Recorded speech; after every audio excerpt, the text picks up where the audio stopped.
bu yerda bizni gapirayotgan gaplarimizni aynan sizni kimnidir urmoqchi emasmiz. Balki gap egasini topadi. Yarasizda bo'lsa, demak sizga boradi bu. Allohni bilgan va Rasulni sevgan odam bu gapni hech qachon yozmaydi. San'atda tarbiyali odamlar ishlash kerak. Biz o'zimizga shu narsani kasb qilib oldik va biz bu narsada shu tamg'alarni eshityapmiz. Lekin aslida buni olib qarasa biz bor yo'g'i oynamiz. Haddan ziyod ko'p so'kinadigan bo'lib ketibsiz. Bunaqa qilmang. Hammaniki ishtonida yursa sizga og'zida yutdi. Tushmayapti og'izdan shu o'sha so'z. Bo'ldi, buni nima uchun berdi tilda bizga? Ya qanaqa bola bo'ldi bu? Padaringga limonad. Ustozingiz kim desa, men ustozim yo'q, men o'zimga devorsa bo'ldi-da, shunaqa holatlar ham ko'p bo'ladi. Ko'ryapmiz, afsuski bunaqa narsalar.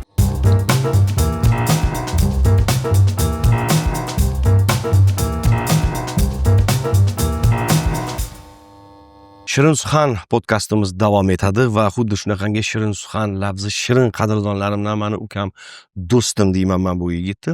Ham do'stim, ham ukam, qadrdonim Ma'murjon Xolmedov. Ma'murjon, xush kelibsiz. Alaykum assalom. Xush vaqt bo'ling, akajonim, boringizga shukr. Taklif uchun rahmat. Sog' bo'linglar. Sizni juda ham yaxshi ko'raman. Tashrif uchun rahmat. Barakalloh. Men sizni uyingizda mehmon bo'lganman, sizni uyingizda non tuz yeganman. Ota-onangizdan o'tganligini bilganman, shirin so'z deydi sizga Shirin Suxanlik. Qolaversa, Mirzabek akam ham haqiqatda juda shirin suxan insonlar. Shunaqa. Shirin gapiradilar. Lekin Xolmedovlarning ichida masalan hammalari o'ziga xos, Ulug'bek o'ziga xos, Oybekjon o'ziga xos, farzandlari ham hammasidir. Siz bilan men sizni ko'pdan yaxshi bilganim uchun Ma'murjon, ancha Shirin Suxanlik bobida men sizda ancha aktivroq deb bilaman-da. Sog' bo'ling. Shuning uchun ham bugungi podkastimizni biz endi birinchi boshlagan bo'lsak-da, yaqinlarim bilan, qadrdonlarim bilan maqsad san'atkorlar ham bir-biri bilan do'st ekanligini, bir-biri bilan mehribon, aka-ukadek ekanligini shunchaki ko'rsatish. Bu qaysidir tomonlama yaxshi o'rnak bo'lsak yaxshi-da. Masalan, san'atkor bo'ladimi bizni ko'radigan odam yoki umuman boshqa sohadagi odam bo'ladimi? Qat'iy nazar do'stlikda shunaqa munosabat bo'lishi kerak degan ma'noda. To'g'ri. Ma'murjon, shirin suxan bo'lish hozirgi paytda qay darajada muhim deb o'ylaysiz? Hozirgi vaqtda juda ham muhim aka, chunki shirin suxanlik bu aslida odamni hayoti davomida qilgan bir-biriga muomalasida o'tib ketishi mumkin, lekin qalbida qolib ketish hammaga ham emas. Biz umrimiz davomida bir-birimizni qalbimizda qolishimiz kerak. Yaxshi odam bo'lib. Shirin suxanli odamlar albatta qalbda qoladi. Yillar davomida kimdir qayerdadir ko'rinib, undan chiroyli suhbat qurgan bo'lishingiz mumkin. U sizni yodingizda faqatgina shirin suhbati bilan qolib ketadi. Keyin siz uni ko'rasizmi, ko'rmaysizmi, baribir o'sha shirin suhbati bilan qalbingizni xursand qilgani, xushnud qilgani bilan siz u odamga kerak bo'lsa xayolingizga kelganda bir duo qilib qo'ysangiz, bu unga bo'lgan chiroyli hayotidagi eng katta haqqi hisoblanadi. Odamzod bir-biriga haqli. Ya'ni mana bugungi podkastimizda ham siz bilan biz birga suhbat qilar ekanmiz. Bu suhbatimizda nima haqqimiz bor degan gapimizni aytishimiz mumkin bir-birimizga. Aslida biz o'z-o'zimizdan suhbat qurar ekanmiz. Agar o'zimiz bo'lsak, mana biz hozir tomoshabinlar tomosha qilib turibdi. Lekin o'zimiz bo'lsak, mana shu chiroyli bir-birimiz bilan bo'lgan suhbatimizda biz mana shu o'tirgan joyimizni haqqini ado qilgan bilan barobar bo'lamiz. Lekin tomoshabinlar ko'rib turgan bo'lsa, ularni bizni tomosha qilganda 1 soat, 1,5 soat, bora yarim soatlik vaqtini biz ulardan olar ekanmiz. Albatta ularni mana shu vaqtini haqqini ado etishimiz bizani bir-birimizdan bo'lgan suhbatimizda manfaatli bo'lishida. Ya'ni hayotida ular o'zi uchun kerakli narsani, ma'lumotni olsa, hayotida qaysidir qilgan ishini to'g'rilasa yoki bo'lmasa kelajakda qilmoqchi bo'lgan ishiga qanaqadir katta yutuqli ma'lumotni eshitsa, bu biz mana shu suhbatimizdan haqqimizni ado qilgan bilan barobar bo'lamiz. Zo'r narsani aytdingizda, hozir juda kerakli va muhim bo'lgan mavzuni ochdingizki, teletomoshabin bizni qilayotgan ijodlarimizda, Oynai jahonda chiqamizmi, qaysidir bir proyektda chiqamizmi, nimada chiqishimizdan qat'iy nazar, umrining ma'lum bir daqiqasini biz uchun ajratadi. Biz o'g'irlaymiz deya olmaymiz, chunki ular o'zini tanlovi bilan misol uchun bizni tomosha qilishadi, ko'rishadi. Lekin o'sha vaqt soat kelganda biz so'ralamiz-ku o'sha vaqt uchun. Shunaqa so'ralamiz. Shu so'ralganda o'shalarni qaysidir tomonlama hayoti yaxshi tarafga o'zgarishiga, fikrlashda, qarashda, tafakkurda qaysidir tomonlama bizni suhbatimizni nimasidir ta'sir qilib ularda bir o'zgarish bo'lsa yaxshi tarafga, men o'ylaymanki, ana o'sha siz aytgan o'sha haqqini to'g'ri ado qilgan bo'lamiz deb o'ylayman. Ilohim shunaqa bo'lsin Samandar aka. Ilohim. Siz ham rulda yurasiz, mashinada, ko'chada ko'p yurasiz. Biz ham rulda yuramiz. Bizni rulda yuradigan odamlarni ko'pchiligi ko'rayotgan bo'lsa kerak deb o'ylayman. Bizni butun dunyo bo'yicha ko'rishadi, ijtimoiy tarmoqda bo'lganligi uchun albatta. Agressiv odamlar juda ham ko'payib ketgan nazarimda. Yoki odamlarda agressiya birinchi o'ringa chiqib qolganmi? Bu nimadan bo'lishi mumkin? Asabiy qanaqadir odamlar yoki tez bosadi yoki bo'lmasa bu ko'chadagi ijtimoiy tarmoqda olib qaraydigan bo'lsangiz ham, masalan, kommentariyalarni o'qishni qiziqaman. Sizga ham kommentariyalar yozsa kerak, chunki Juda yoz. juda haligi bir xil videolarda haligi bir-biridan shunaqa xalq yozadi. Dod devorasdan kulaveribdi, shunaqangi qiziq narsalar yozishadi kommentariyada. To'g'ri. Lekin bir xil insonlar bor, butun insoniyatga bo'lgan nafratini bitta odamning kommentariyasida qayerdan shunchalik nafrat yoki qayerdan shuncha agressiya deyman-da odamlarda. Nimani natijasi bo'lyapti ekan yoki nimanidir o'tkazib yuboryapmizmikin? Balki bizni vazifamizdir qaysidir tomonlama shundan tarbiyalash deyman-da. Yo, bizani vazifamiz tarbiyalash to'ppa-to'g'ri. Endi odamlarning agressiyasi, jahli hammasi o'z-o'zidan, endi baribir ichki muhitidan, hayoti davomida bo'layotgan har xil to'siqlar yoki bo'lmasa qiyinchiliklardan bo'ladi. Ana shu vaqtda men o'ylaymanki, eng katta yutuq baribir ham bir narsa ilmda. Ilmda. Bu narsani ko'p aytishgan. Endi baxtli odam bo'lsa-ki, bunaqa gaplarni yozmasdi. Baxtli odam ishi ham bo'lmaydi deydi-yu. Ha, vaqti ham yo'q. Vaqti ham yo'q, ishi ham yo'q deydi. Chunki haqiqatan ham ular ilm olish bilan bu dunyoda berilgan, masalan, ikkita ilm bo'yicha bir xillik bilan olib borish kerak bo'lgan vazifa bor. Mana shu vazifada ko'pchilik albatta bu dunyoning ilmini va boshqa ilmni ham o'ziga o'zlashtirib borayotgan. Shundagina boshqalar bilan ishi bo'lmaydi, boshqalarning qilgan ishiga ham agressiya bilan qaramaydi. Masalan, qarasa ham bor yo'g'i, chunki uni ikkita ilm bilan qalbini o'rgatib turibmiz, bu yoqqa ham, keyin qalbimizga ham. Shundagina birovga qaniydi bilsa edi, birovga mana shunaqa yomon gapni gapirishi o'zi katta gunohi kabiralardan biri ekanligini, odamning qalbini og'ritish. Ilmi bo'lsa bu narsani yozmasdi. Hozir agar kerak bo'lsa hozir bilsa, o'zi umuman hozir mana ijtimoiy tarmoqda YouTube'ga ham kirsa, masalan, sizning harakatlaringiz, vaše действие degan narsa bor.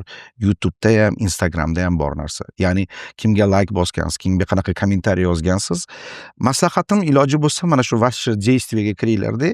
Iloji bo'lsa siz kimgadir yomon yozgan kommentariyingiz bo'lsa, albatta o'chirib tashlang. Albatta o'chirib tashlang va tavba qiling. Va undan keyin Instagramdagi masalan har xil sal sharmsiz holatlarga ham like'lar bosgan bo'lsa, uni ham o'chirib tashlanglar.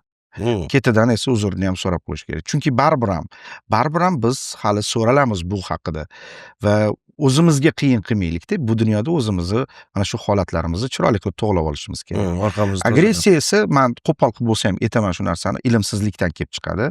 Men bor uzr so'rayman, hozirgi vaqtda ham agar haqiqatan ham kommentariyada shunaqa yozayotgan bo'lsa va men aynan sizni ilmsiz deyotgan bo'lsam, men bor uzr so'rayman. Agar siz bu so'zdan o'zingizga qabul qilgan bo'lsangiz, demak tegishli tomoni bor ekanki, siz jahlingiz chiqqan bo'lsa yana yozishga harakat qilmang. Iloji bo'lsa, qaysidir ma'noda balki to'g'ri aytayotgandir degan fikr bilan o'zingizni to'g'rilashga harakat qilsangiz juda ham zo'r bo'ladi. Men shunaqa kommentariy yozadiganlarni o'qiyman-u, juda qo'pol so'zlar yoziladi. Negativlar o'qiyman-u, kulaman. Kulganda bir narsani aytib o'tib ketaman. Robbim o'zingni tanit bularga.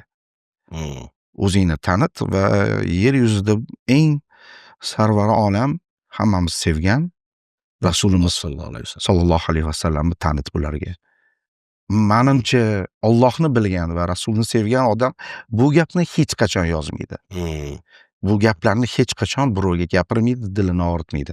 Har tomonlama, har mashinada bo'lamizmi? Menga mana do'stimni bilasiz, Nosirni juda ham yaxshi bilasiz. Nosir ham gohida mashina haydaydi, boshqa odamlarni noto'g'ri haydashiga, qonunga ozgina to'g'ri kelmaydigan holatda harakatlanishiga Nosir jahli chiqib ketardi-da, har xil gaplarni gapirardi. O'sha vaqt men yonida o'tirib aytardim-da, o'zingni bos, nega bunaqa deysan? Shoshilayotgandir. Mayli shu ish qilganga qanaqadir sababi bordir. Hamma narsani o'zini bir-biriga sababi bo'ladi. Kerak emas, gapirma bu gapni deganimda aytardi. Endi sen hali o'zing ham mashina haydasang, o'zing ham shunaqa bo'lib qolasan deydi. Endi balkim deb qo'yardim-u, lekin mana hozir men ham mashina haydayman.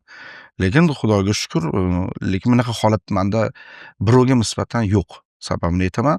shoshib turgan bo'lsa yoki nimadir qilgan bo'lsa kulib qo'yaman. Yoki bu o'tib ketay desa, o'tkazib yuboraman. Yoki nimadir bo'lsa, lekin imkon qadar tilimni ikkita tishim orasiga tishlayman. Yomon so'zdan o'zimni asrayman, to'g'rirog'i aytsam. Chunki har birimiz tilimizdan chiqayotgan zabonimizga javobimiz bor. Har bir so'zga. Har bir so'zimizga. O'shaning uchun ham hozirgi vaqtda bizni ko'rib, har xil gaplarni gapirayotgan odamlarga va keyinchalik ham kimgadir nimadir degan bo'lsanglar, albatta buni oldini olib, chorasini olib ko'ringlar va xatti-harakatinglar bilan hayotinglarda o'zgarishga harakat qilinglar. Muloyimlik, shirin so'zlik bu juda go'zal holatlar. Bu go'zal holatlar. Bu masalan ko'chada kimdir og'zidan baralla so'kishlarni gapirayotgan odamni ko'rsam, ey deb qo'yaman, ichimdan o'tadi. Nahotki bular Alloh rasulimizni tanimasa. Sallallohu alayhi vasallam. Sababini aytaman, chunki mana hozir Samandar aka keling, boshidan kelaman. Men o'zim san'atdagi odamman. San'atda birinchi yaxshi ko'rgan aktyorim masalan Bruce Lee bo'lgan. Bilasiz, Bruce Lee'ni endi o'zi 5 ta film va dunyo tanigan ajoyib aktyor. Qo'l jangi bo'yicha mohir jangchi hisoblangan. Endi Bruce Lee'ni qilayotgan xatti-harakatlari, Allohning unga bergan nima desa bo'ladi, kuchi, o'zini kichkina jussasi bilan tepganda nechidir 2 metr, 3 metrga uchirib yuborishlari hammasini ko'rgan holatda qoyil qolmasdan iloji yo'q. Shunda men Bruce Lee bo'laman degan fikr bildiraman yoshligimda. Endi mandakasi yo'q, ikkinchi etajlardan sakrab, endi Xudoga shukr, Allohning o'zi asragan ekan-da. Onam bu hayajonlanib, vohmalar urib, so'rilar bo'lsa, so'rilardan chiqib sakrab pastga aylanib, agarotlarda tushardim. Hey deb rosa onamni qiynagan ekanman. Buning uchun ham uzr so'rayman. Chunki onaizor baribir farzandini bunaqa holatini ko'rsa, yuragi ushab turadi, bir narsa qilmasin deb. Hammasini qarang, ehtiyot qilgani onalarning duosi bilan bo'lar ekan-da. O'zim ham hayron qolaman. Shunchalik sakragan ekanman. Qanaqa qilib meni Alloh asragan ekan desam, onamning duosi hammasi. Endi urushga harakat qilaman. Qo'l jangi ham baribir kimgadir masalan ziyon yetkazish, yuziga urishni o'zi katta gunohligini keyinchalik bilib borasiz. Bruce Lee bo'laman deyman. Ketdi. Bruce Lee ham o'tib ketdi deylik. Bruce Lee o'tib ketdi. Lekin ketidan keyin yo'q, Bruce Lee bo'lmadi. Endi Michael Jacksonni ko'rdim. Michael Jacksonning san'atini o'zlashtirdim. Raqslarga tushishni boshladim. Shu o'rinda mana shu raqsimiz bilan qanchadan qancha olqishlar oldik, qanchadan qancha yutuqlarga erishdik. Konsert Mirzo teatrida konsertda ham chiqqanimda birinchi bo'lib Mirzabek Xolmedov meni amakim tanishtirgan holat ham Ma'mur Jackson bo'lgan. Ma'mur Jackson deb tanishtirganlar, Ma'mur Xolmedov emas, Ma'mur Jackson deb tanishtirganlar. Chunki raqsimiz bilan ko'pchilikning olqishini olganmiz. Ko'pchilik aynan Ma'mur Jackson deb tanigan. Ma'mur Jackson deb tanigan. To'ppa-to'g'ri. Keyin undan keyin Jacksondan keyin mana Tarkan, turk yulduzi Tarkan. Tarkanning qo'shig'ini aytish manyerasi, milizmatikalar ishlatishi, ko'ngilga yoqadigan darajadagi qo'shiq kuylashlari va o'ziga xos raqslari bilan uni ham o'zlashtirishga harakat qilgan. Qayerdadir Tarkanni ishlatamiz, qayerdadir Jacksonni ishlatamiz. Va undan tashqari boshqa raqslar ham bor. O'sha raqslarni ham chiroyli qilib ishlatib ko'rsatamiz hayotimizda. Undan keyin esa ko'z bilan gapirish bo'yicha, ko'z bilan ijro qilish bo'yicha, ko'z bilan yetkazish bo'yicha eng zo'r aktyor men uchun Shohruxxon bo'lgan. Hind yulduzi, Bollivud qiroli. Men Shohruxxondan esa mana shu ijroni olishga harakat qilganman. Sekin astalik bilan o'sib borar ekansiz, hayotingiz davomida undan, bundan, san'atdagi odamlardan o'zlashtirishni boshlaysiz. Kerak bo'ladigan narsani. Keyin esa Shohruxxon ham o'z o'rnida romantik holatda ko'p qizlarning ko'nglini ovlagan bo'lsak, lekin yumor borasida esa Jim Kerriga yetadigani yo'q edi. Maska chiqqanda maskani ko'rib, keyin esa Jim Kerriga o'xshab odamlarni kuldirib, maynoschiliklar, jinniliklar qiliqlarni qilib, odamlarni rosa kuldirib olqishlarini olardik. Va shu o'rinda bularning hammasi yer yuzidagi boshqa tochkalardagi yulduzlar edi. Lekin eng katta O'zbekistondagi bitta tochka bu meni o'zi yonimdagi meni amakim Mirzabek Xolmedov. Mana shularning hammasi bitta yonimda tursa, bitta yonimda esa Mirzabek Xolmedov turar edi. Va shu o'rinda ularni uyda repetitsiya qilayotganlarni ko'rib, og'zim ochilib tomosha qilardim. Qo'shiqlar aytayotganda, raqslarga tushayotganda, kerak bo'lsa mikrofonlarni ustidan oyoqlarni sakratib o'tib, raqslarga tushib, ochkilarni taqib olib, rok usulda boshqa ozarbayjoncha qo'shiqlar hammasini qoyilmaqom tarzda ijro etayotgan Mirzabek Xolmedovni ko'rib, yana ham maqsadim shu bo'lganki, o'zi aslida mana shunaqa san'atni o'zimga egasi bo'laman va odamlarni xursand qilib, yuzida tabassum bilan olqishini olaman degan maqsad bo'lganda va shu san'atlarni hammasini bitta qilib, bitta qozonda qaynatib va Ma'murjon Xolmedov degan bir san'atkorni hozirgi vaqtda ko'rsataman degan maqsad bo'lgan. Va ozmi, ko'pmi shu narsani eplab kelyapmiz, qilyapmiz, ko'rsatyapmiz. Lekin sekin shu narsani bilyapmanki, endi amakimdan tashqari, noto'g'ri tushunmasalar, Mirzabek Xolmedovdan tashqari shuni tushunyapmanki, boshqa odamlarga fanatlik qilish o'zi aslida, masalan, san'atdagi Michael Jackson, Tarkan, Shohruxxon va boshqa bu hammasi hech narsa emas ekan. Bular hech narsa Idil emas. yasash, ya'ni qandaydir bir Idil yasash, ideal odam. hayotda kimnidir fanatlik qilish bu hech narsa emas. Kumir qilib olish kimnidir. Shunaqa. Bu qaysidir ma'noda hech narsa emas va sekin-astalik bilan shuni bilasizki, hozirgi vaqtda men uchun hozir ideal holatida siz aytgandek va men fanatlik qilayotgan va men uchun eng ulug' zot hisoblangan, masalan, Allohdan keyin Allohning elchisi Rasul akram sallallohu alayhi vasallam. Barakalloh. Bo'ldi. Men bu narsani bilib, o'rganib, ularni tanib, ularni sevib, shak shubhasiz va shu o'rinda ularni bilgan odam o'z o'rnidan odamlarga nisbatan mulozimlikda, shirin so'zlikda va so'kishdan uzoqlikda, birovga jabr yetkazishdan umuman tiyilishda, sabr toqatda esa ularga yetadigani yo'q. Mana shu odamni o'zimizga fanat qilib olishimiz kerakligini, masalan, hozirgi paytda ko'pchilikka maslahat beraman.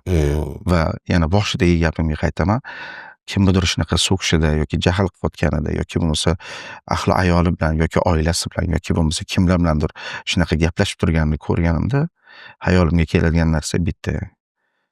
Yo Rasululloh, qaniydi ular sizni tanisa. Gap yo'q.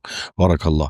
Xudoy taolo sizni shunchalik o'zini tanitibdi, shunchalik qalbingizga bir ilm solibdi va shunday yer yuzidagi eng muhabbatdan Muhammad bo'ldi paydo, muhabbatsiz insonlardan qochib vaydo. Muhabbatdan paydo qildim men buni. Siz uchun yaratdim. Butun borliqni deydi Xudoy taoloda. Shunda insonni eslagan paytda ko'zga yosh kelishi, men eshitganman, bu iymondan albatta va u shunaqa ko'z yosh kelgan odamga hattoki jahannam olovi harom qilinadi degan joylarni eshitganmiz-da endi biz. Biz borliq va yo'qlikdagi eng mukammal bo'lgan zot bitta inson to'g'risida gaplashdik-da hozir. Suhbatlashyapmiz shu odam to'g'risida. Haqiqatan har tomonlama havas qilsa, taqlid qilsa arziydigan zot. Taqvoda hamma tomonlama haqiqatan ham gap bo'lishi mumkin emas. Lekin afsuski aynan ilm bobida misol uchun afsuski qaysi ma'noda aytamanki,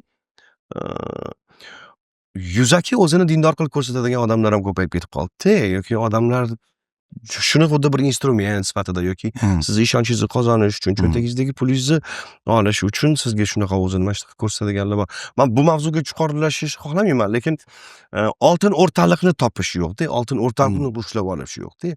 Yo juda bo'rttirib oshirib yuborishadi. Yoki ozgina yetishmaydi yoki umuman ilmsizlikdan. Ya'ni o'zi o'qib, bilib qo'ygan narsasini gapirmaydi-da, eshitgan narsasini aytib yuradi, lekin yolg'on gapni eshitib turib siz ham aytsangiz, u qanday gunohkor bo'lsa, baravar gunoh olasiz deyilgan-ku. To'g'ri, to'g'ri. Shirin suxan hozirgi paytda juda aktual mavzu deb o'ylayman. Odamlarda hammaga, mana masalan, siz bilan yoki masalan men hozir san'atda qancha insonlar bilan, kim bilan qanday munosabatda bo'ladigan bo'lsam, xohlardimki, hamma bir-biri bilan shunaqa munosabatda bo'lsa. Chunki men maza qilaman. Shunaqa. Hamma bilan, siz bilan gaplashishni maza qilaman. Mirzabek akam bilan gaplashishni maza qilaman. Nosir bilan gaplashishni maza qilaman, masalan. Kulgida ham, hazilda ham, har tomonlamada. Va shu o'rinda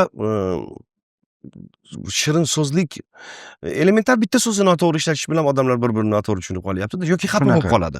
Darrov xafa bo'lib qolish bor. O'zidan xafa bo'ldi, yasab olish bor. Sal kengroq bo'linglar, o'rtoqlar deyman. Emotsiya degan narsalar bor-ku hayotda, bilasizmi? Emotsiya baribir katta narsani anglatadi. Hazil qilib oladigan bo'lsak, masalan, shuni anchadan beri eshitganman. Otasiga o'g'il xat yozadi-yu, otasi jahl qiladi-yu. qanaqa bola bo'ldi bu? Padaringga limonad. Odamga o'xshab so'rasa bo'ladi-yu deydi.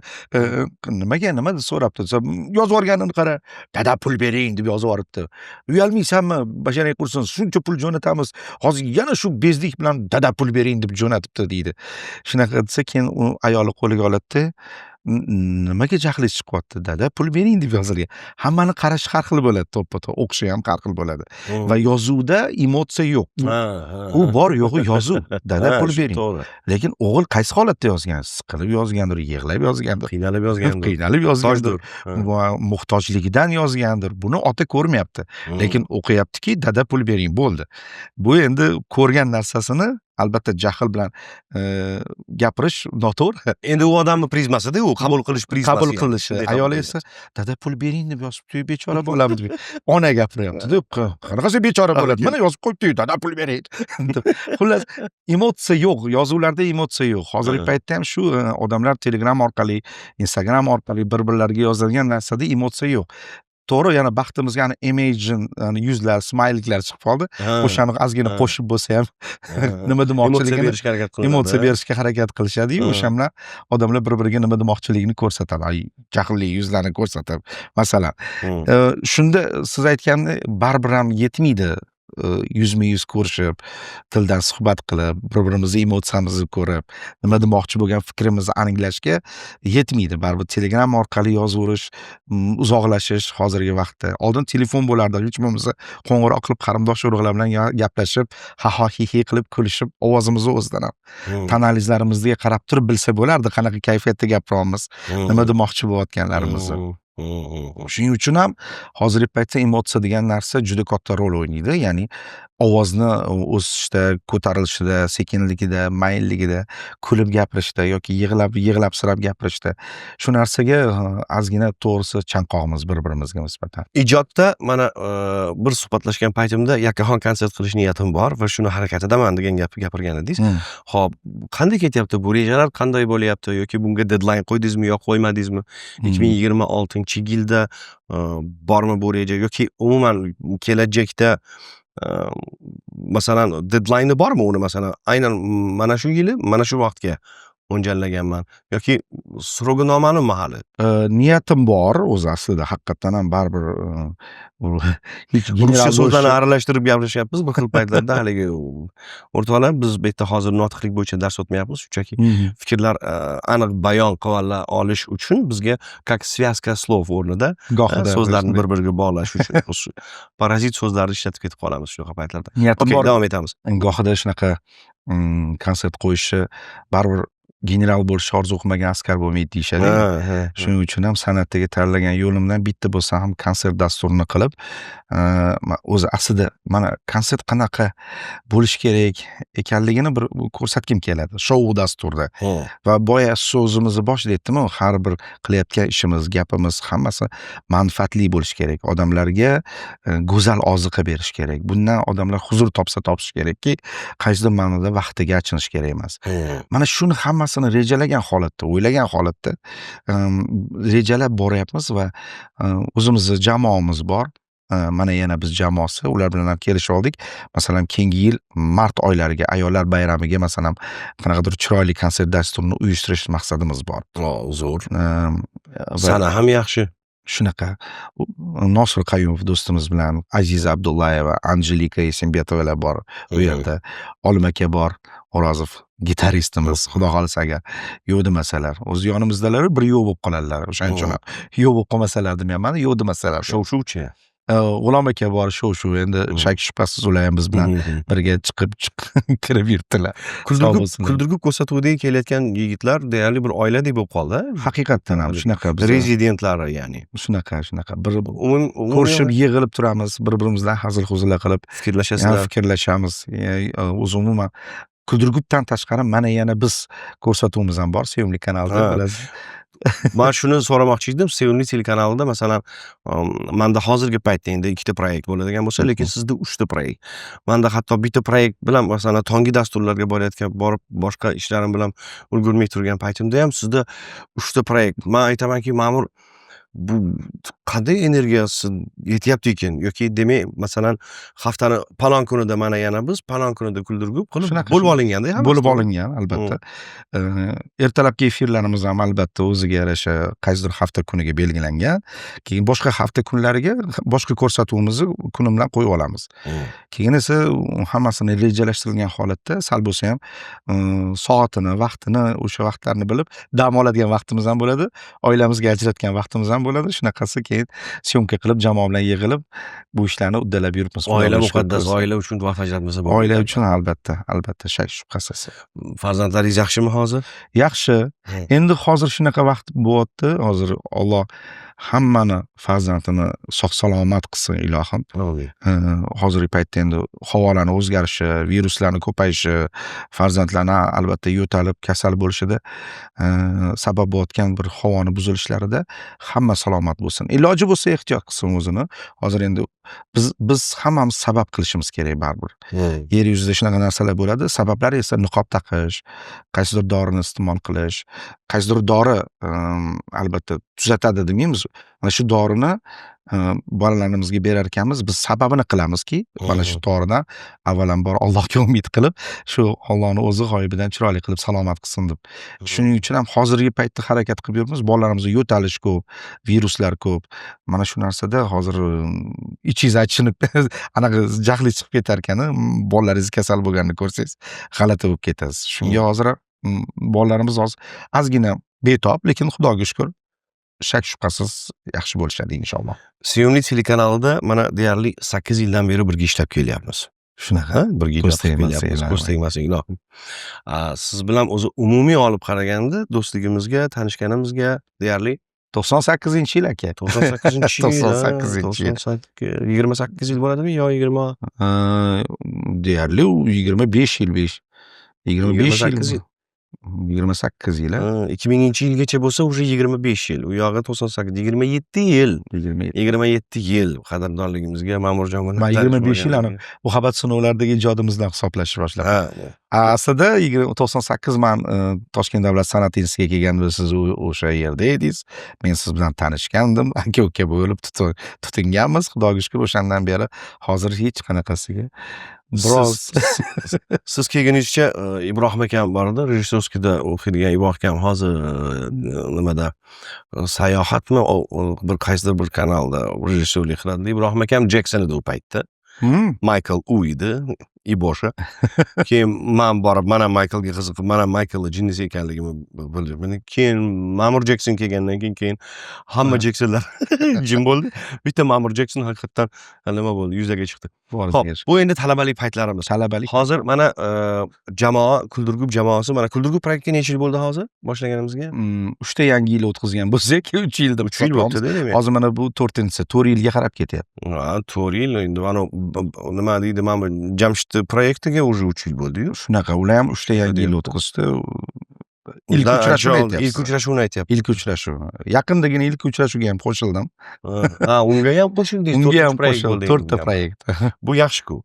Bu yaxshi-ku. Shunaqa. Qay darajada ulgurish qanday bo'lyapti? Yaxshimi? Yaxshi.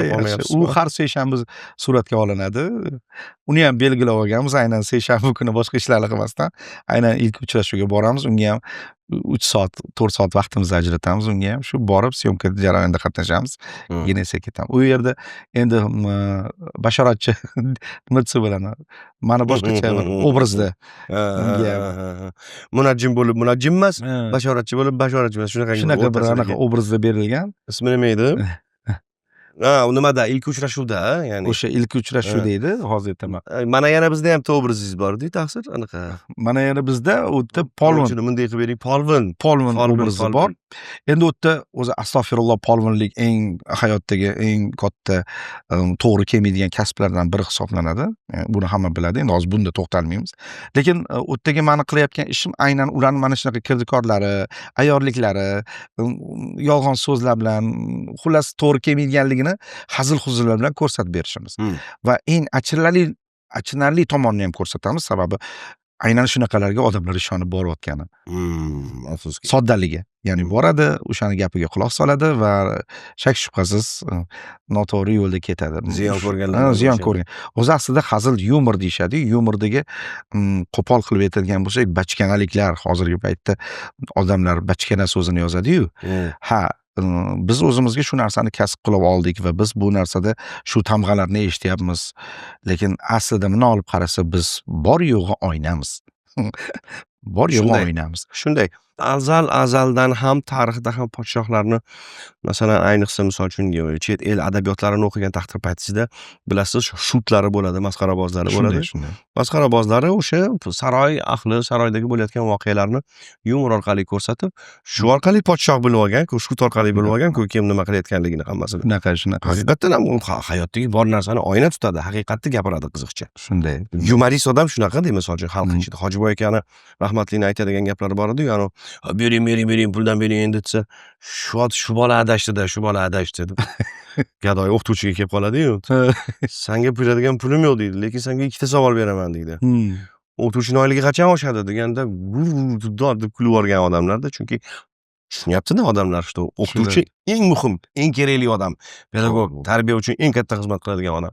Ya'ni bor haqiqat, xalq ichidagi bor narsani aytganligi uchun odamlarda muhabbat paydo bo'ladi va shundan kuladi. Yumor paydo bo'ladi. Shunaqa. O'qituvchilar haqida gapirdingiz, baribir muallimlar haqida. Muallimlik yer yuzidagi eng ulug' kasbdan biri hisoblanadi. Chunki yer yuzidagi eng katta odamlar ham aynan ular ta'lim olgan odamlar bu muallimlar hisoblanadi. Va shu o'rinda juda ham aziz hisoblanar ekan. Ba'zi bir hozirgi o'qituvchilarimiz ham ko'p bolalarga ilm beradi, ilm tarqatadi-yu, lekin qaysidir ma'noda xuddi ana e'tiborsizlik bilan e'tibordan chetda qolgandek yurishadi-yu. Aslida unaqa emas, balki odamlar orasida e'tibordan chetda qolgan bo'lsangiz, lekin baribir ham eng ulug' zot Taolo nazarida siz chetda qolmagansiz. Mana shu narsani o'zini ham his qilib yashash kerak deb o'ylayman. Muallimlar, ustozlar, o'qituvchilar eng katta pedagogika eng katta yuksak darajadagi kasb egalari. Onam til adabiyot o'qituvchisi bo'lganlar-ku, oliy toifali o'qituvchi bo'lib nafaqaga chiqqanlar. 25-may onam uchun qo'shaloq bayram edi. Birinchidan o'quvchilardan qutuladilar. 25-may oxirgi qo'ng'iroq-ku. Ikkinchidan aynan o'sha kuni tavallud topgan kunlari, shukrona kunlari. Mashalloh. Qo'shaloq bayram qilamiz har 25-mayda onamni. Men endi xudo xolisa niyat qilganman, bir uyimizda bizda deyarli onam mayda, ayolim mayda tug'ilgan. Qaynanam may. Xullas bizda hozir maydagilar ko'p, may oyida tug'ilganlar. Mayda-maydalar pul ishlatasiz. Mayski gilos deydi-yu, anu mayda pishadigan gilos bo'ladi-yu, o'shanaqa gilos ekishim kerak endi bitta deb. Niyat qilganman, xudo xolisa. Ilonlarning ichida yashayman, sababi yil bo'yicha hammasida ilon. Bittaman nima deydi, tog' eshikisi. Aynan. Yo, ot yili bo'lib qolganmiz. Endi saman otsiz, endi ko'z tegmasin. Baraka toping. Yaxshi ot keyin chopadi degandek. Siz bilan bizni o'xshash tomonimiz bor ekan, qarang. Ilonlarning ichida yashayman deysiz. Men ham uylanganimda shu Ko'kchadan uylanganman. Ko'kchani nomi o'sha Ko'kcha Oqilon mahalla deyshadi. Oqilon degani, oq ilon degani. O'sha oxirgi ilonni men olganman. Oqilonni shundan keyin ilon qolmadi u yerda. Oq desa bo'ldi o'sha yerda. Ilonni aytmasa ham bo'laveradi. Menimcha qiziqchilari, ayollari o'rganib ham qolgan bo'lsa kerak bu narsani, sababi sekinlashtirish o'rganish. Yumor sifatida ishlatishini, odamlarga kayfiyat berish uchun hazil mutoyiba sifatida aytilganmi yo hech kelin xafa bo'lgan paytlari bo'ladimi? Boshida shunaqa bo'lardi. Hozir endi xudoga shukr o'ziga keldi. Yo, tushundi hazil nimaligini. Baribir ham oldin hazilga u juda bir nitsi bo'ladi, tushuntirish qiyin edi. Baribir bitta plyuska, bitta minus keladi degani rost ekan. Shuning uchun bir-birini to'ldiradi, bir-birini mana shu bilan to'ldiradi. Qiziqchidan xafa bo'lgan odam aqlli odam hisoblanmaydi. Qiziqchi asli shu-ku, qiziqchi faqat kuldiradi, yumor aytadi va haqiqatni yuzaga chiqaradi. Ana. Xo'p, ijtimoiy tarmoq, internet qay darajada sizni hayotingizda hozir qay darajada muhim rol o'ynaydi? Ijtimoiy tarmoq hozir. Men to'g'risini aytaman, ijtimoiy tarmoqdan uzoqman. Mana hozir Instagram rivojlangan paytda mana shu Instagramdan kerak bo'lsa uzoqlashgan paytim hisoblanadi. Aktivnost menda bunaqa zo'r emas, masalan. Men internetga, Instagramga berayotgan ma'lumotlarim qilayotgan ijodimdan yoki bo'lmasa bo'ladigan ishlardan ozginagina yangiliklar berishim mumkin, lekin umumiy qila oladigan bo'lsa, oila sharoitim, muhitimni ko'rsatmaslikka harakat qilaman. Ha, endi bu shaxsiy nima hudud. Это intimniy xuddi Ha, haligi Endi- yotog'ing o'zingniki bo'lgandek, birovniki bizmang. Shunaqa. Oila ham xuddi shunday. Shunaqa. Bu narsadan man uzoqman. Keyin esa nimaga kerak bo'lsa 2 kunlab, 3 kunlab, 1 haftalab Instagramga kirmayman ham. Hmm. Sababini aytaman. Chunki yaqinda ham mana yana biz jamoasi bilan yig'ilsak, u haqida gapirib qolyapti, bu haqida gapiryapti. Menda esa kimga gapiryapsizlar, nimaga bunaqa bo'lyapti, nimaga bunaqa gaplarni gapiryapsizlar degan fikrlarni aytaman. Ular darrov menga xabaringiz yo'q deb qo'yishadi. Hozir Ko'rmadingizmi? turibdi-ku, hozir mana bunaqa bo'lyapti-ku deb gapirishadi. Aksariyat holatda yaxshiliklarni gapirishmaydi. Hmm. Yaxshi gaplarni gapirishmaydi. Masalan, aksariyat holati kimnidir yutug'ini gapirishmaydi. Hammasi gapirayotgan hamma holatlar faqatgina yaxshi ishlar emas yoki bo'lmasa kimdir qanaqadir qilgan noto'g'ri ishlari va o'zimga o'zim gohida jim turib o'ylaymanki, men to'g'ri yo'ldaman deb qo'yaman. Sababini aytaman, sababi hozir Instagramga yana bitta kiradigan bo'lsam, kirsam faqatgina u yerda masalan har xil gaplar, g'iybatlar, bir-birini chaynagan, uni u bilan, buni u bilan nima ish. Xullas, Samandar aka, siz mani tushunib turibsiz. Ha, albatta. Xo'p, Judayam tushunib siz turibsiz. bu tomonlama bu tarafini kimgadir delegировать qilganmisiz? Ya'ni kimgadir oshirganmisiz? Boshqa odam mana mani vaqtim yo'q ekan, lekin zamon bilan hamnafas bo'lish uchun shu kerak ekan baribir. Ijtimoiy tarmoq ham bo'lish kerak ekan.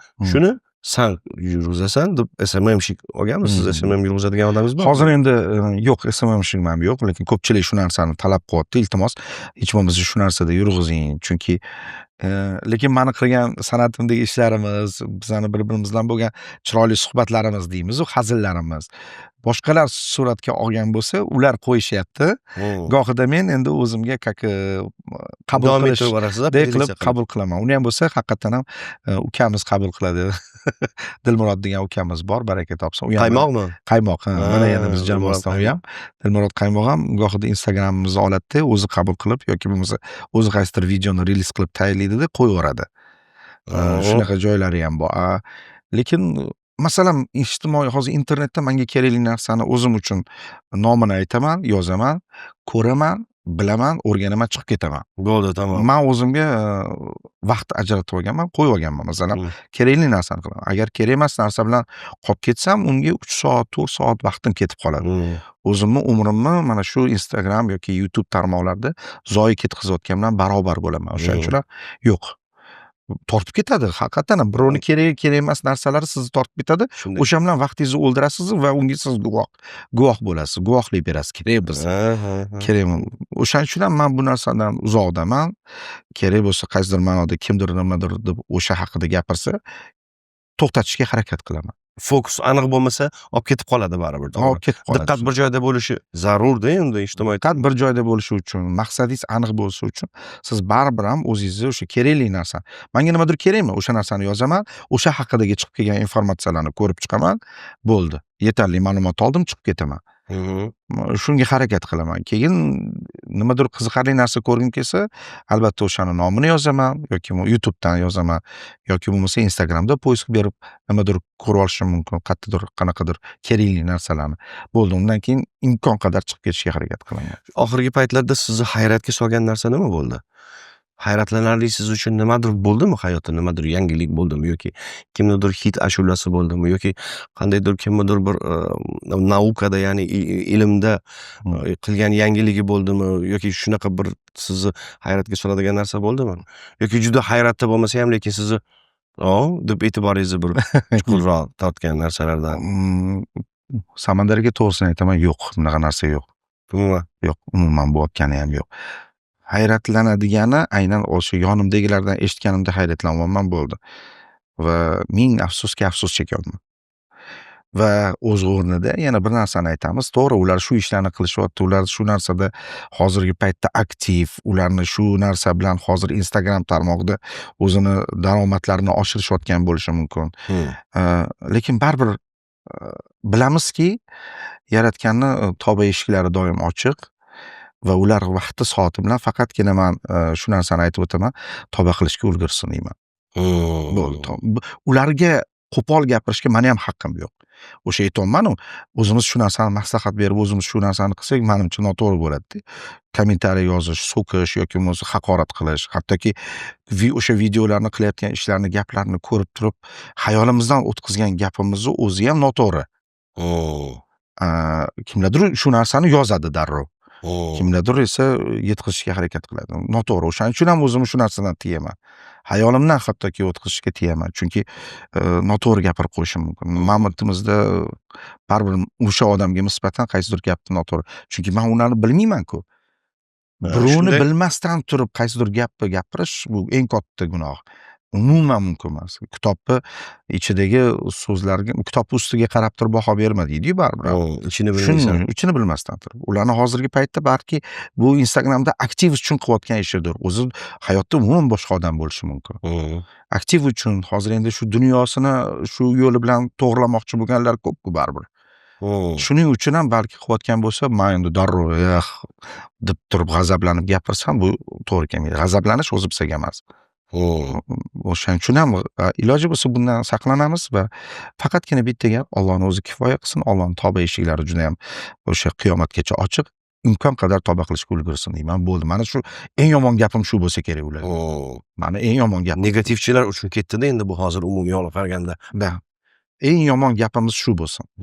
Iloji bo'lsa haqqimizga duo qilishni eng zo'r yutug'imiz. Negativchilar o'sha aynan kimnidir yomon qilayotgan ishini ko'rdingizmi? Haqqiga duo qiling. Yozmang, o'zingiz ham o'shani qilayotgan ishiga sababchi bo'lib, o'zingizni gunohingizni o'zingiz ham orttirib, to'g'risida. Undan ko'ra o'sha haqqiga qilinadigan duo, Alloh o'zing ko'rib tursan, noto'g'ri yo'lda bo'lsa, o'zing to'g'rilagin, o'zing kifoya qilgin, hidoyat bergin. O'zing hidoyat bergin. Bo'ldi. Bu eng bizani hayotda to'g'ri qilgan ishimiz. Afsuski o'sha suhbatimizni boshidagi aytilgan muammo, ya'ni ilmsizlik tufayli juda ham ko'pchilik shunaqangi bir arzon narsalarga uchib, hayp uchun yoki o'tkinchi narsalar uchun haddan ziyod pastkashliklarga borilyapti va hokazo holatlar ko'p bo'lyapti. Shunaqa. Insonni qadri, insonni qiymati ilm bilan o'lchanadi-da. Ilmi yo'q bo'lsa, bilimi, ilmi bo'lmaydigan bo'lsa, lekin uni barcha jonzotlardan hammasidan mukammal qilib bizni yaratdi-ku axir Xudoy taolo. Shunda. Nima uchun? Maqsad bor-ku bunda baribir. Bor. To'g'ri. To'g'rimi? Maqsad bo'lgandan keyin men har doim aytaman-da, san'atda shunaqa bir fikr, o'zimning subyektiv fikrim shundan iboratki, ayniqsa san'at sohasida, san'atda tarbiyali odamlar ishlash kerak. Shunday. Chunki san'atning vazifasi tarbiyadan iborat. San'at tarbiya qiladi. Ashula, masalan, ota-onani hurmat qil, onangni yaxshi ko'r, vataningni sev, oilangni, qo'rg'oningni nima qil, muhabbatli bo'l, ayolingni yaxshi ko'r, oilangni, qo'rg'oningni asra va hokazo qo'shiqlarda yoki kinolarda rollari bilan yomon bo'lsang boshingni yeysan, yaxshi bo'lsang oshingni yeysan. Ko'rsatiladi bu tomonlama. Lekin uchrashuvlarga yuborilsa-yu, hamma unga muxlis bo'lib o'tiribdi, suhbat qilib o'tirsa, ustozingiz kim desa, "Men ustozim yo'q, men o'zimga" devorsa, bo'ldi-da, shunaqa holatlar ham ko'p bo'ladi. Ko'ryapmiz-da, afsuski bunaqa narsalar. Bir suhbatni ko'rdim, bir podkastni bir ko'rib qoldim-da. Bir Muslim Abdullohmi deya Muslim familiyalari hozir yodimdan ko'tarildi. Xullas shular aytibdi. Ustozlari bilan birga umraga borganlarida Kabani tavob qilyapmiz, ayollar g'ala-g'ovur bo'lib ketdi deydi. Bitta o'zida haligi bozorni singari bo'lib ketibdi. Endi ayollarda ovozi chiqdi. Ustozimdan so'radim, ustoz, ayollarni bu yerda mahramlari yo'qligi uchun bo'lyapti, bu narsa. Erlari yo'qligi uchun bo'lyaptimikan? Ha. Ayol kishi mahrami yo'q bo'lsa adashadi, erkak kishi ustozi yo'q bo'lsa adashadi. Ya'ni erkakka ustoz zarur ekan-da. Shunday. Ustoz bo'lish kerak ekan baribir. Chunki ustoz-ku bizni xatolarimizni to'g'rilab turadigan, kamchiligimizni yuzimizga ayta oladigan bemalol. Mahram-ku, er-ku xotinni yo'lga soladigan. Shunaqa. Yoki nimaga mahram bilan keling deydi u yoqqa. Endi aytaman-da. Bekor emas, to'ppa-to'g'ri. Shuning uchun men o'ylaymanki, har bir inson o'zini o'zi taftish qiladigan bo'lsa, o'zini o'zi to'g'rilaydigan bo'lsa, hammasi o'zidan o'zi to'g'rilanib ketadi. Albatta. zigzag. Shak shubhasiz. Позвоночник mundoq chiqadi-ku bir-birini tortib chiqadi-yu. Ko'z tegmasin iloyim. Shuni Mana shunaqa haqiqatan ham Samandar aka, hammasi bir-birimizga sababchimiz, hammamiz zanjirimiz. Shak shubhasiz ustozlar bu hayotda shunaqa odamlarki, bizdan oldin qilgan xatolarni o'zi uchun to'g'rilab turib va bizga o'sha xatoni qilmasdan boradigan manzilimizni chiroyli qilib ko'rsatadigan zotlar. Albatta. Qisqa yo'lni ko'rsatishadi qolaversa to'ppa yana to'g'ri. ham. Tez boradigan yo'lni. Qarang. Ustoz bosib o'tgan hayoti davomida masalan 50 marta xato qilgan bo'lsa va u shogirdiga o'rgatar ekan, shogirdi bor yo'g'i 2 marta xato qilgan bo'lishi mumkin va shu ustozini darajasiga yetib olishida. Ustozlar shunaqaki, o'ziga katta narsani qabul qilgan.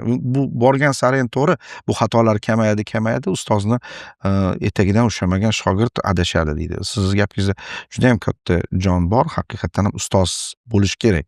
Erkak kishilarni ustoz, muallim va shu o'rinda baribir ham oladigan bo'lsak, yana shu boshidagi gapga qaytamiz. Bizni hayotimiz davomida o'sha bizga kelgan bitta ustoz o'zi yetib juda ko'p narsani aytib, hayotimizni go'zal tarzga qo'yib ketgan zot hisoblanadi. Hammasini tushuntirib, qanday yashash kerak, qanday amal qilish kerak, hammasi bor shunga. Lekin hozirgi vaqtda bundan juda ham ko'pchilik adashganlar ko'p, bilmaganlar ko'p. O'shaning uchun ham yana aytamanki, bilish kerak, bilinglar, o'rganinglar. Busiz iloji yo'q. Yog'ochdan haligi aylantirib, yog'ochdan bir narsa yasamoqchi bo'lsa, uni bundoq yumaloq holatiga keltirmoqchi bo'ladigan bo'lsa, yog'ochni olovda qizdirilar ekanda. Olovda qizdirsa, yog'och yumshar ekan olovda. Olovni taftida yog'och yumshab qurib qolmaydi, balki novdani shunaqa qilib shaklga, dumaloq shaklga olib kelar ekan. Olib kelinadi. Uni haligi yonadigan mayda nimalari yonib ketar ekan, o'zi umumiy novdani o'zi yumaloq shaklga kelar ekan shunda, olovda. Odam ham shu har mana shu ibodat qilganini o'zida shu xuddi shunaqa nimadek olovda nima bo'lgandek egilib tozalanib kirlari ketib xuddi yog'och po'st tashlagandek insondan ham ketib keyin haligi duolari ijobat bo'ladigan bo'lib qolar ekanda. Shunaqa. Payg'ambar alayhisolamga aytishadi, so'rashadi-ku, haligi o'rgating. Shu duo qilsam ijobat bo'laveradigan bir duoni o'rgating. Luqmangizni halol qiling deydilar-ku shunda. Afsuski biz ko'pchilik luqmaga e'tibor beramiz-ku, lekin lafzga e'tibor bermaymiz-da. Mana Shirin suxan deb nomlanyapti. Yuqorida haqiqatan so'kib gapiradiganlar san'at sohasida ham men taniqli inson men ketib bo'ldi endi uka dedim, чересчур haddan ziyod ko'p so'kinadigan bo'lib ketibsiz. Bunaqa qilmang. Hammaniki ishtonida yursa sizga og'zida yuribdi. Tushmayapti og'izdan o'sha so'z. Uka bo'ldi, buni nima uchun berdi tilda bizga? Chiroyli suxan uchun, shirin suxan uchun berdi bizga buni. Zikr uchun. Qilasizmi? Aslida haqiqatan ham o'zi hadis ham bor bunda, bilasiz, Rasululloh sollallohu alayhi vasallam aytganlaridek, jahannamga o'sha odam zotini ikkita narsa olib tushadi. Bu ham bo'lsa o'sha tilimiz bilan, og'zimiz bilan shu ikkita oyog'imizda o'sha holati. O'shaning uchun eng ehtiyot bo'lish kerak bo'lgan holat bu o'zi aslida mana shu ikkita a'zo hisoblanadi. O'shaning uchun ham bu hayotda siz aytgandek hozirgi vaqtda aynan ishtondagini tilga juda ko'p ishlatadiganlar juda ko'payib ketdi. Yaxshi emasda. Juda ko'payib ketdi. Qulog'imga eshitilsa jahlim chiqib ketadi-da, asabiylashib ketib qolaman. Keyin qancha ko'p so'kingan sari barakasi yo'qolaverar ekan erkakning.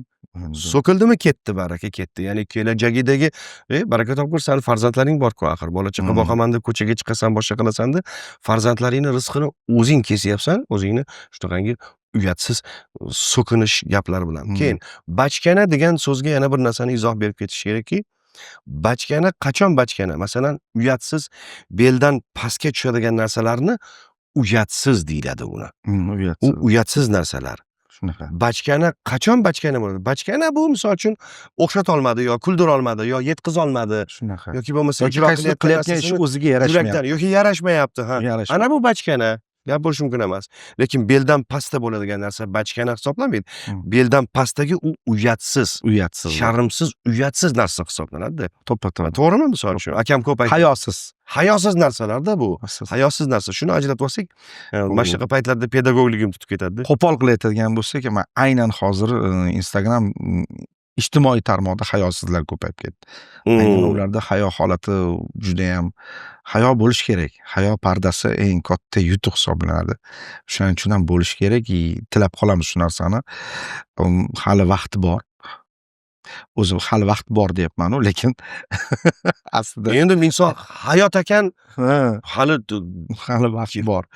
Hozir eshitgan odamni o'zi masalan bizada mana shu suhbatimiz o'zidan ham darrov qaysidir ma'noda xayolidan ming marta o'tkazsa keladi o'sha qilgan xatoliklari, gap so'zlari. Darrovda shu narsani hali o'zi uchun harakat qilib tavbasini qilsa bu juda katta yutuq hisoblanadi. Haligi gap o'zini egasini topib oladi deb gaplashdik-ku boshida haligi bir narsada. Masalan, yaringizga kutilmaganda yaringizga tegib ketsa qo'lim, u menda ayb yo'q-da, u yara sizda, u sizni yarangiz. Shuning uchun u og'riyapti. Siz uni bilmaysiz. Men bilmasdan tegib ketdim u yaraga. Men bilmayman-ku sizni yarangiz bormi yoki yo'q. Shunaqa. Shunyaptim, xuddi shunga bu yerda bizni gapirayotgan gaplarimizda aynan sizni kimnidir urmoqchi emasmiz. Balki gap egasini topadi. Yara sizda bo'lsa, demak sizga boradi bu. Bir xislat bor. Xato qilib, xatoni tan olmaslik. Bu juda katta xunuk xislat hisoblanadi. Mas'uliyatni bo'yniga olmaslik va xatoni tan olmaslik. Sizda ro'para bo'lyaptimi shu narsalarga? Oxirgi payt juda ko'p, men ko'pchilikda ko'p uchratyapmanki, aynan aybini bo'yniga qo'ygan paytingda mamlakat xato qilding-ku axir shu yerda, baraka topkur, shuni tan olgin. Siz ham yo'q, o'zi bu mamlakat deb baribir javob aytish kerak-da. Обязательно javob bo'lish kerak-da undan. Lekin uni berayotgan javobi bu so'ralayotgan narsaga to'g'ri kelmayapti. Na mantiqan to'g'ri kelmayapti, na bir og'irligi bo'yicha ham to'g'ri kelmayapti. Lekin javob berishim kerak baribir deb javob beradi. Yo'q, undan osoni bilasizmi, o'sha aybni tan olmagan sari ichkaridagi vijdon bor-ku, vijdonni og'rig'i kattalashib boraverar ekanda borgan sari. Shunaqa. Lekin bir kun keladi portlaydi. Bunga qanday qaraysiz odam shunaqa, mana shunaqa taraflariga? Xatoni tan olmaslik bu juda katta xato odam zoti anaqasida. Bu qalbni qoraytiraveradi. Bu to'g'rilamaydi. Keyin masalan oladigan bo'lsak, kimdir sizga agar xato qilding desa, buni tan olish ham katta mardlik so'zini ishlatamiz baribir. Xatoni tan olish mardlik. Bu hamma ham mard emasda, o'zi xatosini tan olgisi kelmaydi va bu mardlikni ko'pchilik qila olmaydi. Mard odam tan oladi, xatosini to'g'rilaydi va o'zi yo'lga qo'yib oladi. Va qalb agar tan olmasa qoraladi. Qorayadi, borgan sari bu uzoqlashadi. Shuning uchun ham imkon qadar ko'pchilik tan olish kerak bu narsani. Xato qildim, tan olaman desa, bu bitta so'z bilan aytganda bu oriyatlik insonlar uchun aytiladi. Tan olmasa oriyatsiz bo'ladi. Or nomuslik insonlar albatta xatosini tan oladi. Tan olmasa u borgan sari tubanlikka qarab ketaveradi. Shogirdlar bobida. Hozir Dilmurod Qaymoq ham ukangiz, ham shogird sifatida yurityapsizda. Ha, to'g'rimi? Ustoz deb kelgan, hozir yonimizda. Baraka topsin. Barva xizmati o'sha biz bilan birga ijod qilyapti. Ko'z tegmasin. Ozmi ko'p viloyatlarga borganingizda ham doim yoningizda. Hattoki siz dam olib ketasiz, u mashina haydab ketadigan joylari bor. Bor shunaqasi. Ha, to'g'rimi? Baraka. O'zingiz rulda mashina haydaydigan odam, Dilmurod haydaganda xotirjam bemalol uxlab keta olasizmi yo? Dilmurod yaxshi, mashinani yaxshi haydaydi. Chunki bizdan 3-4 yil avval boshlagan ekan mashina haydashni, shuning uchun ham ko'nglimiz to'q mashinani haydaydi. Tajriba ko'proq ekan. Ha, tajribasi yaxshi. Xuddi men Sherozda xotirjam uxlaganda, Sheroz mashina haydaganda. Chunki haqiqatan aytamiz, hayotimiz davomida kimdir bizdan oldin baribir nimadir qaysi ishni boshlagan bo'lsa, natija tajriba oshadi, kamaymaydi, o'ziga yarasha yo'lni qonun qoidalarni o'rganadi, xatoliklarni esa bartaraf qiladi. Shuning uchun Dilmurodda ham bu narsa bor. Masalan, biz san'atdagi yo'limiz bilan Dilmuroddan o'zgan bo'lsak, mashina haydash bo'yicha mana Dilmurod hozir bizga qaysidir ma'noda bizdan o'zganki, unga rulni topshiryapmiz. Yoshmi, kattami, kichikmi farqi yo'q. U o'zini kasbini mohir ustasi bo'lsa, albatta unga bo'ysunmasdan iloji yo'q. Hayotimiz davomida ham shu-da, o'zi umuman hammamiz bir-birimizga shirin suxanda bo'lamiz, muomalada bo'lamiz, hurmat, izzatda bo'lamiz, 7dan 70gacha. O'zimizdan kichkina bola bo'lsa ham siz deb muomala qilishimizda ham eng katta yutug'i biz hayotimizdagi yashab o'tgan darajamizda hali biz erishmagan yutuqqa qaysidir bola bizdan oldin erishgan bo'lishi mumkin. Bizdan Mumkin. oldin katta To'g'ri. yutuqqa, natijaga qo'l kiritgan bo'lishi mumkin. Mumkin. Shuning uchun ham biz unga hurmat, izzat bilan qaysidir ma'noda ustoz deb muomala qilsak ham arziydi. Bu masalada kibrlanishimiz kerak emas o'zi aslida. Har doim kimdir bizdan boshqa kasb bo'yicha mohirlanib oldinga qarab ketadi. Kimdir esa yana hali ham orqada bo'lishi mumkin. Hech narsa qilmaydi. Har doim ilm izlashda to'xtash kerak emas. Xo'p, kino bobidachi, kino jabhasida kinolarda o'ynayapsizmi yoki Yo'q, hozir kinolarda o'ynamayapmiz.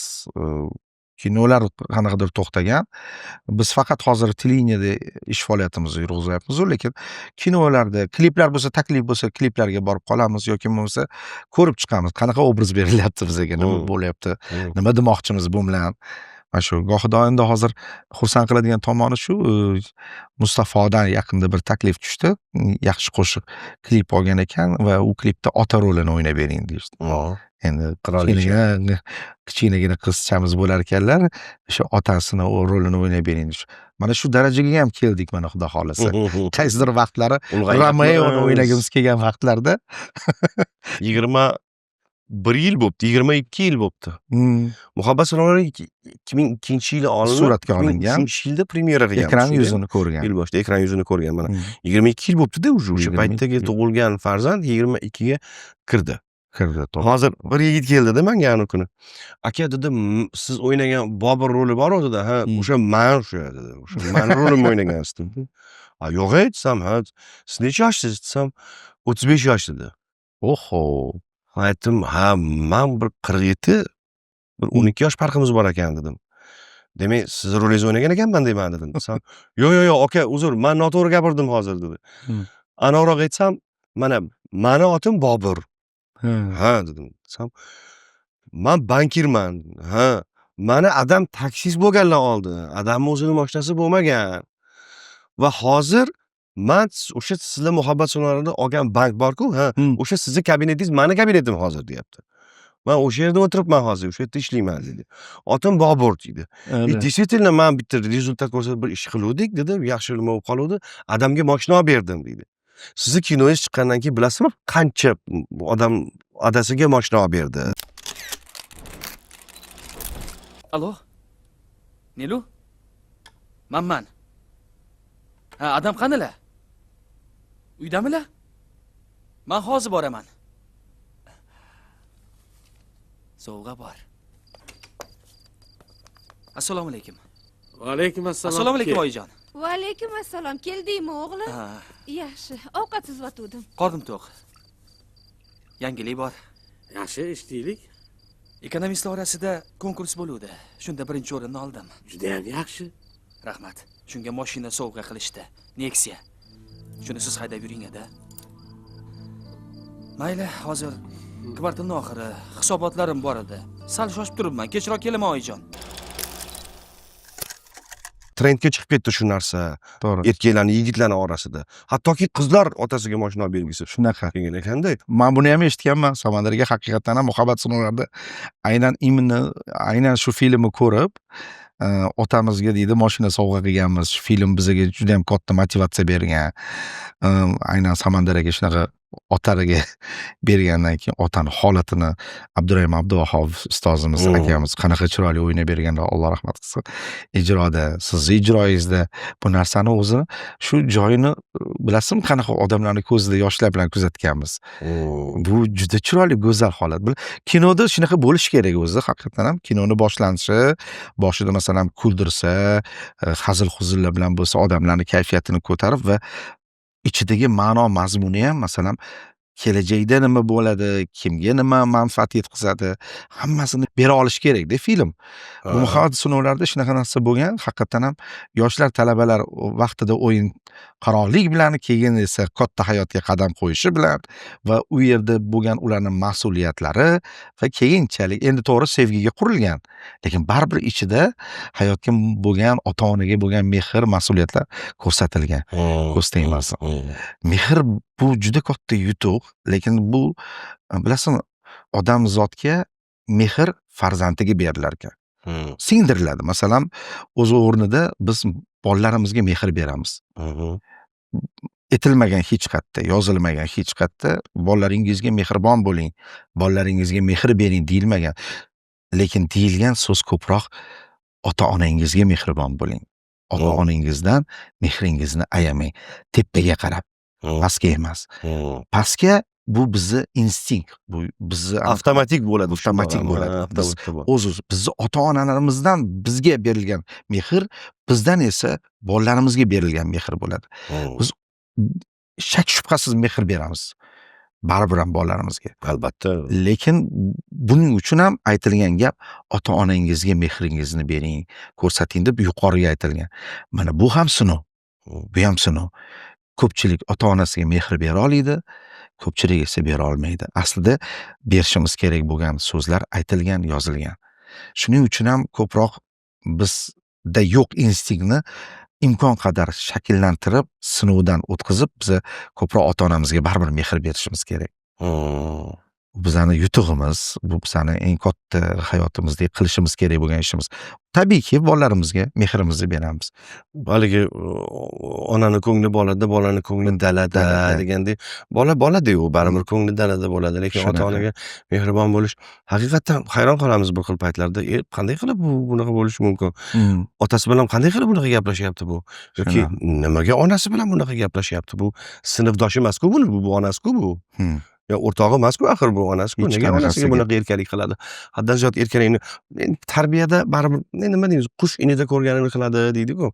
Mana yuqorida aytganimizdek, haqiqatan mana kino, san'at, tarbiya vazifasi deganimdek, mana shu film yaxshi tarbiya o'laroq bir xizmat qila oldi-da, muhabbat sinovlarida Rustam akamni hech men shu kinoni olsam zo'r pul qilaman, haligi katta pul, ko'proq pul toping degan maqsadda qilmagan shu odam. Bo'lmagan bunaqa. Esingizda bo'lsa, Ma'murjon oxirgi qolgan tangasigacha Shuni ham o'zi bechora Rustam akam o'zi kreditga haydaydi mashinasini $400 Matisiga har oy to'lab shunaqa olgan.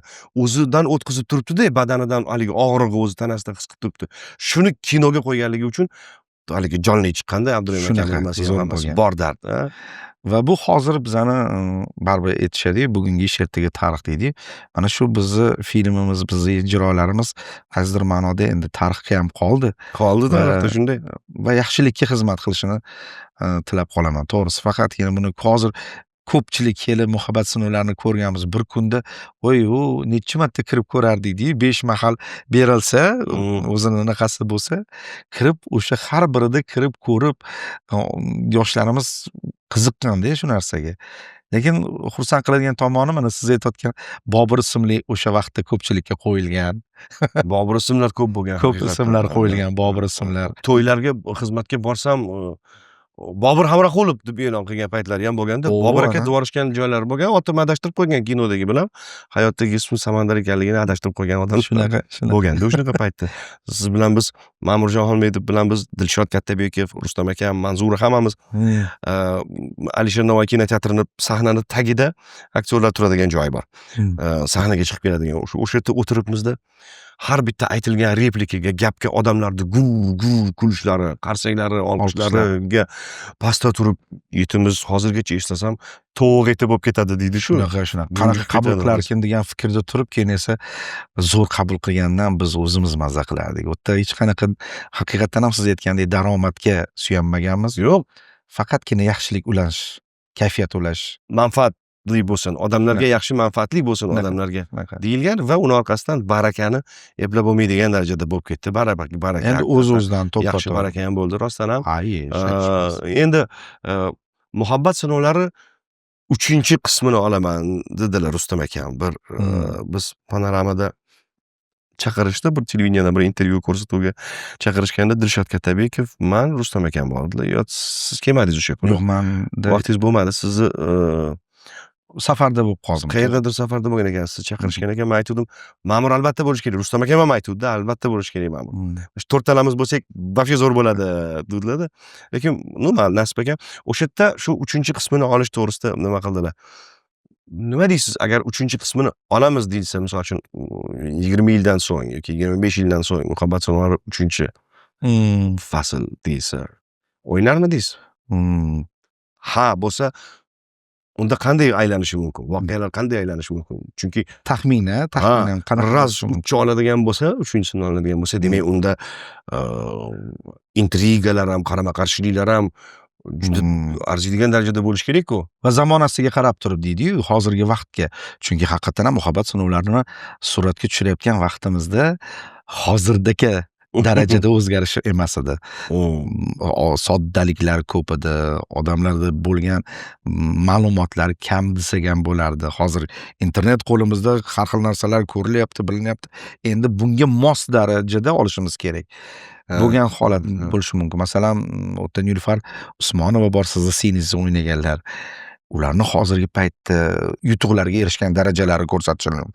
Sizni o'zingizni xususiy bankingiz bo'lishi mumkin yoki bo'lmasa bankdan tashqari siz boshqa narsalarga investitsiya qilgan bo'lishingiz mumkin. Zamonasiga qarab yarasha deydi-yu.